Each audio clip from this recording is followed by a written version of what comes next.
And rock and roll, well, where does that fit into it? Well, I think some of the people that were having their ecstatic experience understand that, but look at it in terms of biology. What is biology? What are these systems? They're not simply, I mean, I'm a bag of protoplasm, true, right? And some people would say I'm a bag of something else, but anyway, the thing is, rock and roll, what is it about?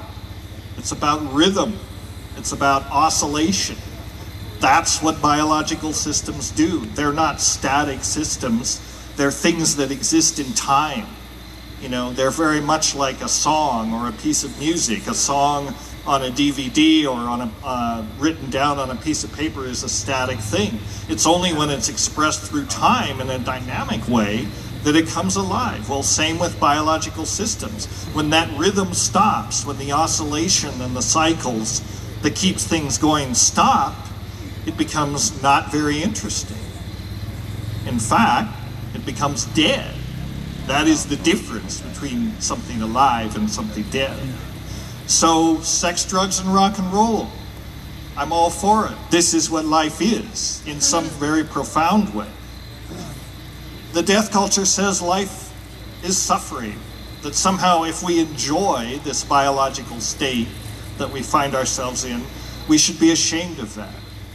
And the life culture affirms, no, life is joy. Life should be joy. It should be ecstasy.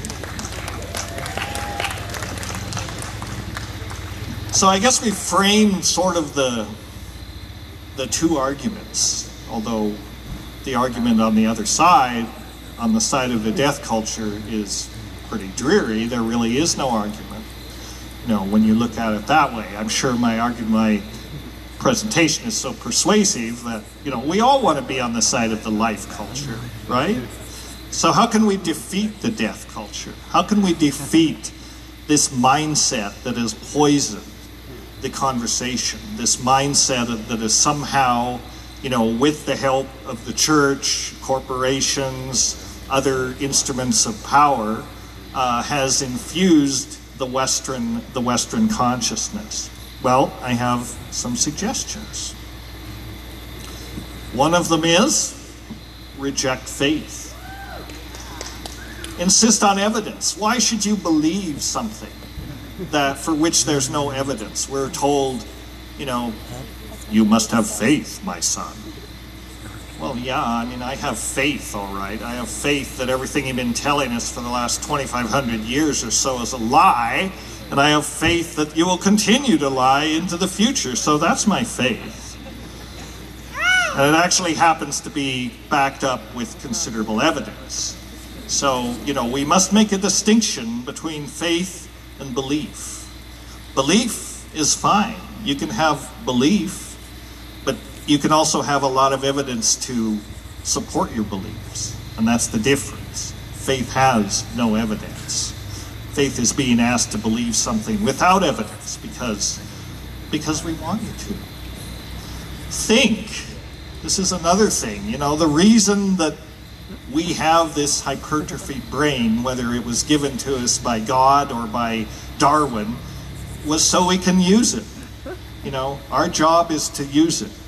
You know, we have a brain, we may as well use it. It's important also to note opinions and beliefs do not equal facts. Sometimes they can be congruent with the facts, sometimes not. There can be some degree of overlap or not. But opinions are not facts. Rely on reason. What's wrong with reason?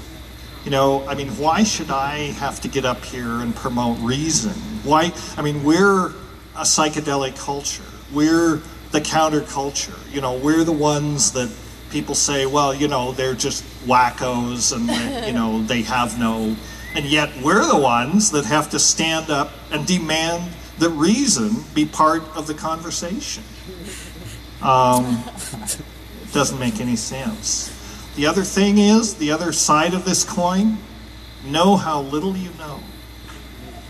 You know, there is, I mean, there, you know, I'm a scientist. I'm all for science. You know, But science commits the sin, if that's what you want to call it, of being sometimes a little arrogant, a little too arrogant, assuming that it knows more than it does.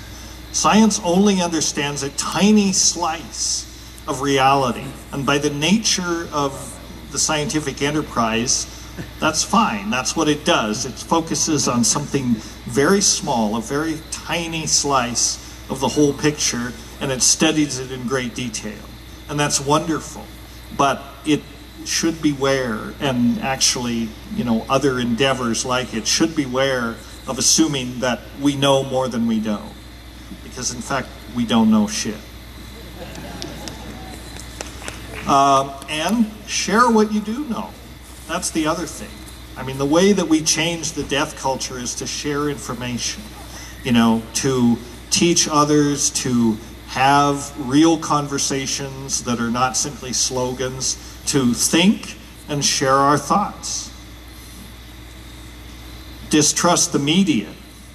I don't think I really have to say any more. I mean, you know, the media is a tremendously powerful medium, being what it is, and in the current cultural context, one of the most poisonous tools that the death culture has to wield against us. Now, we're in the process of developing weapons that will fight this, or tools that can be used to counter it, which is why things like the internet are so optimistic and hopeful, because those are things that individuals can wield to counter the mass poisoning of consciousness that the corporate media wants to propagate. Don't follow. This goes back to think for yourself. And in our culture, and in a sense, really in all cultures, especially in the death culture, there is a tendency to follow. You know, we want to find a leader, find a wise person, a guru, a shaman, you know, a messiah or whatever, and sit at their feet and follow. Well, this is exactly what they've been wanting you to do, you know, and this is fine. It's not that you can't be wise, and it's not that you can't follow, but don't follow mindlessly. That's the thing. Demand evidence. And finally, spread heresy. You know, spread these ideas. You know, so let's talk a little bit about each of these things. Faith. Faith has been called the enemy of reason. Faith is essentially belief without evidence. Thomas Huxley said the deepest sin against the human mind is to believe things without evidence. And this is essentially what faith is. Who needs it? Sam Harris, who wrote an interesting book called The End of Faith, noted that the only angels we need invoke are those of our baser nature: reason, honesty, and love. The only demons we must fear are those that lurk inside every human mind: ignorance, hatred, greed, and faith, which is surely the devil's masterpiece. Kind of a odd statement, but... And this fellow, H.L. Mencken, said faith may be defined briefly as an illogical belief in the occurrence of the improbable. So I call on you to reject faith, which is not the same as rejecting belief. Embrace belief if you can find the evidence for it. If you can back up your belief with evidence, then fine. And nothing is ever ultimately proven or disproven. I mean, if you know science, you know that this is true.